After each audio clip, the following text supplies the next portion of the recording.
Nate Olson with us, high school football extraordinaire. Scorebooklive.com, the website. All the scores, standings, stories. And Nate is knee-deep in high school football as we are 3 weeks into it now. Nate, how you doing today? Yeah. I'm doing awesome. That's a great introduction. The check is in the mail, my friend. I hope someday we'll do it the other way around and the check can be in the mail for you.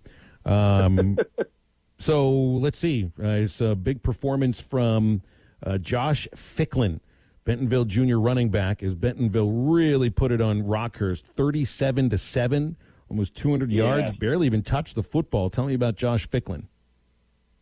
Yeah, he ran for 192 yards and 9 carries, 61-yard touchdown, 71-yard touchdown. That guy is he's lightning quick.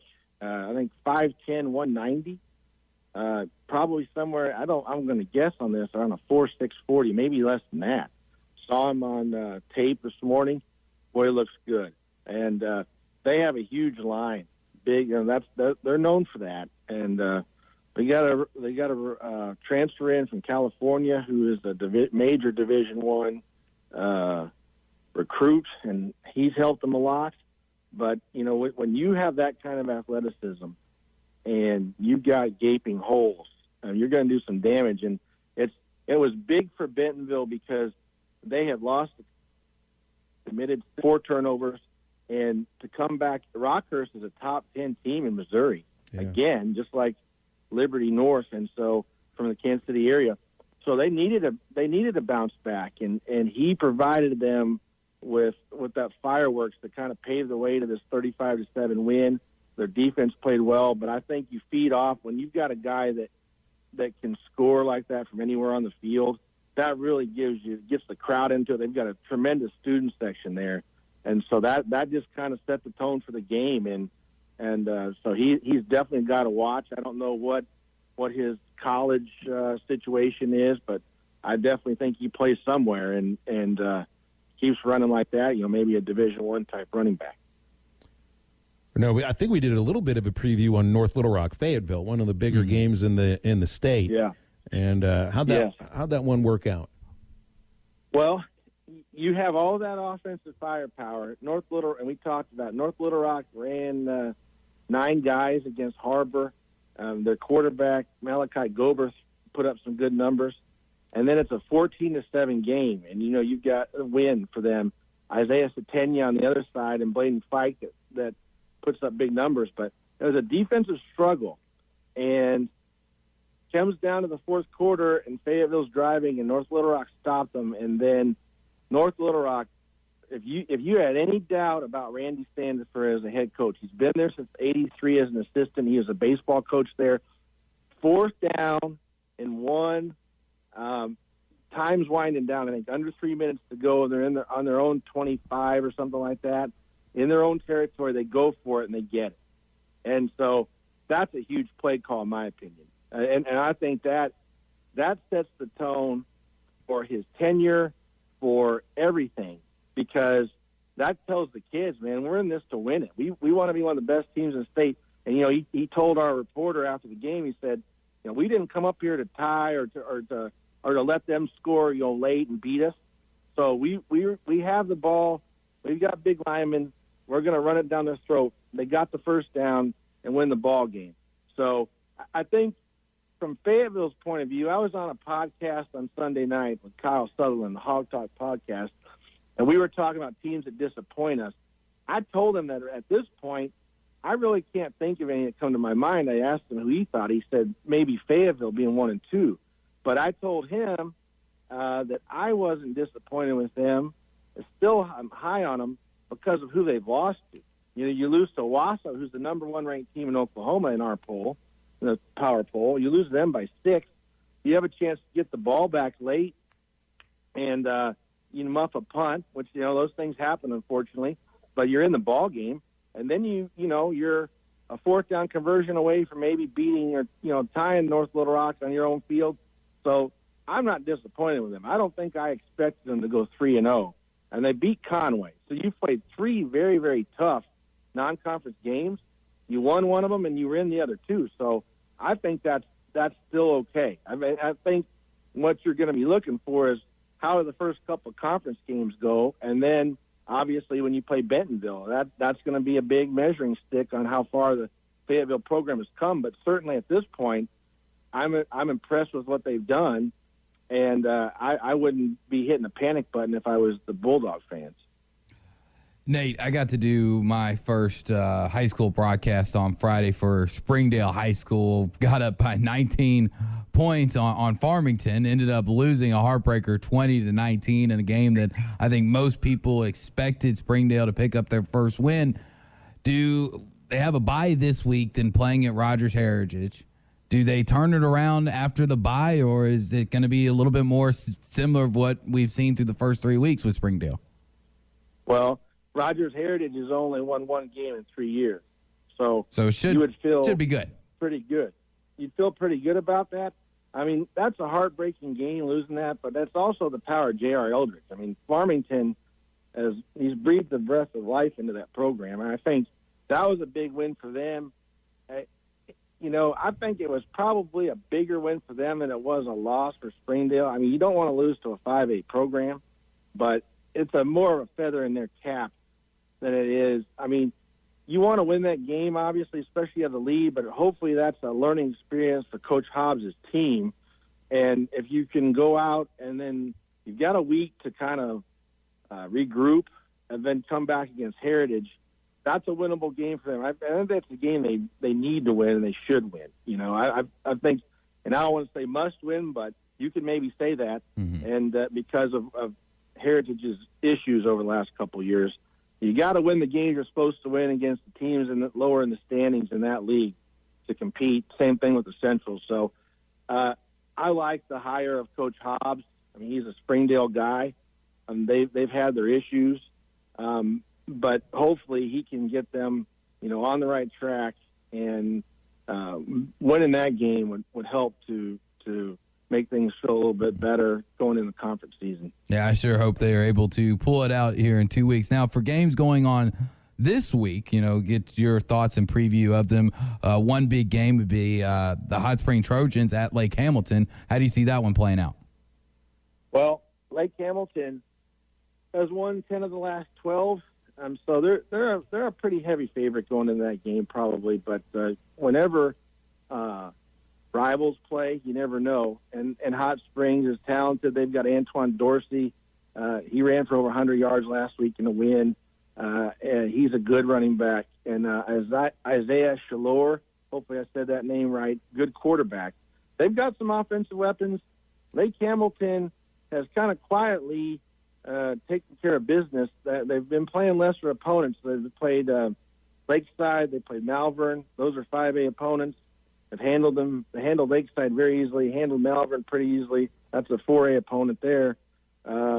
Again, this week going down to the 5A level, they were a little concerned. Owen Miller, who's one of their great running backs, he injured his knee, but he's supposed to be back this week. So I think Lake Hamilton goes to 3-0 there. They're sitting right on the top 10 of our poll. Haven't really moved because they haven't played anybody really tremendous yet. I mean, I do like Lakeside, but they've struggled a little bit so far. But the conference season is going to be where, they move up in the poll or move down. They've got Greenwood, Benton, Parkview. And so those are – I think they've kind of just warmed up for those games, what they've done. So you got two philosophies there. You can play some teams in the lower divisions and kind of get ready, or you can play – a lot tougher teams in upper divisions and test you that way. They've gone the other way, but a couple of those games are rivalry games and games they play every year. So I like their team a lot, the Wolves. They've got a really good running attack, and they're going to give a lot of teams problems. Hey, Nate, I'm going to put you on the spot real quick here. We had a text in from Red Rifle, and he wanted to know what you think of Manny Smith, wide receiver out of Conway. I just looked his stats up on Scorebook Live, and for just a couple of games, he's been very productive, man. 4 touchdowns, 15 catches, a senior. What do you know about Manny Smith? He is really small. He's like 5'6", kind of a Reggie Fish type, but he can move around the field. I think he lines up a running back too. He's explosive.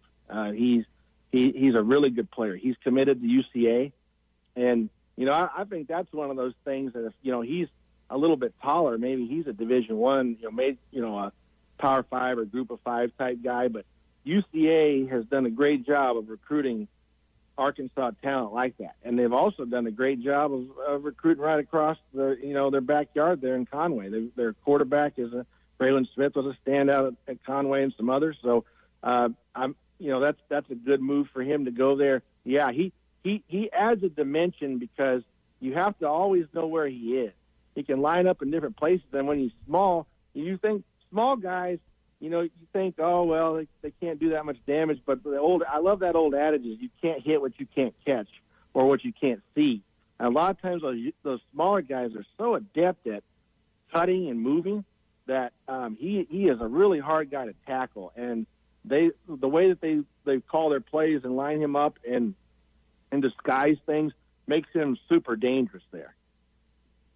Last thing, just to preview one game here on the schedule, and I see that we've got Northside at Harbor. Or just looking at the records, it seems that this would be a pretty bad mismatch. Harbor coming off, I didn't play last week, but got blown out the week before against North Little Rock. North Little Rock really good. Mm-hmm. Northside 3-0. What do you think? Well, talking about Harbor quickly first, it's they've got to shore up their turnovers. They gave up 4 down at McKinney, Texas. That game was winnable. The game with North Little Rock was close, I think at halftime, and they gave up another 4 turnovers there. So you've got to take care of the football. If they do that, they've got a good quarterback in Buchanan and running back in Brewer, and they put up some offensive numbers down at Texas and put some up a little bit in North Little Rock. So they can score. But you've got to take care of the ball. I think this is a big game for them because you don't want to. Last year they started 0-4. You're in danger of starting 0. Sounds like we just lost Nate all of a sudden there. Well, it was near the end of the segment anyway. It went so well up until the very end. There he is. There he is. He's Nate. back. We hear you back there for a moment, Nate. We lost you. We missed about 5 seconds of your genius there. Okay. Well, I was just saying that Coach Wood, they've probably worked on that over the last, the bye week to try to clean up some of those things. Their offense is going to be tested against Northside defense. They've got some stud athletes over there on defense. They gave Greenwood problems, so they're going to have to make some adjustments. Harbor is, and this is, like I said, if you didn't hear it, it's, I think, a pretty big game to win. I think you really need to win it so you don't go 0-3 and be in danger of 0-4 like last year. Northside has been kind of a surprise team. I don't think anybody thought they would beat Greenwood. They played really well against them. And Ty Massey and Sunquist Church are the 2 of the premier running backs in the state, and they ran for almost 300 yards last week combined, a couple touchdowns, and their line really gave Greenwood problems. So I think I give Northside the edge here. Harbor at home, they've really got to win this ball game. I think it's a big ball game for them going into the season and the conference season. And I probably, when you thought about this 3 weeks ago, didn't think it was going to be one of the premier games in the state. But with the way Northside's playing, they're about to, or could go 3-0, and that really raises their stock. And then you look at the 7A Central, and you've got some really. If they are 3-0, they open with Bryant. So that all of a sudden Bryant, has to kind of say, whoa, well, look out for the Grizzlies. So that league just gets tougher and tougher. Nate, enjoy the games. Enjoy Friday night with Rex. We will certainly here on this station. We appreciate you. Thank you, guys. Have a wonderful day. All right. Appreciate it, Nate. Nate Olson from ScorebookLive.com. Give him a follow on Twitter at NDO Sports. And make sure you give a call to Riley Farm Dental at 5901 Riley Park Drive, Suite A, right there at the entrance of Highway 71, Riley Farms. That's Dr. Bo Sparkman and Dr. Brogan. They'll make sure that all their patients not only have better lives, they have comfortable experiences as well, providing all dental procedures, braces, implants, and cosmetics. Riley Farm Dental also has been voted top 3 best of the best 4 years running. RileyFarmDental.com, 226-3500 is the phone number to call. All All right, we get our last little verbal birthday punches in with Drew Barrett after the break. We'll wrap up halftime. It's that time of the year again, and all eyes are now turning to football as teams are back on the gridiron to start the football season. As always, BetOnline is your #1 spot for all of the pro and college football action this season. Get all of the updated odds, props, and contests, including the online's biggest $500,000 NFL mega contest, the world's largest 200,000 NFL Survivor contest, open now at BetOnline. Here's what you have to do. Head to the website or use your mobile device to sign up today and receive your 100% welcome bonus. BetOnline is the fastest and easiest way to bet on all your favorite sports. BetOnline, your online sportsbook experts.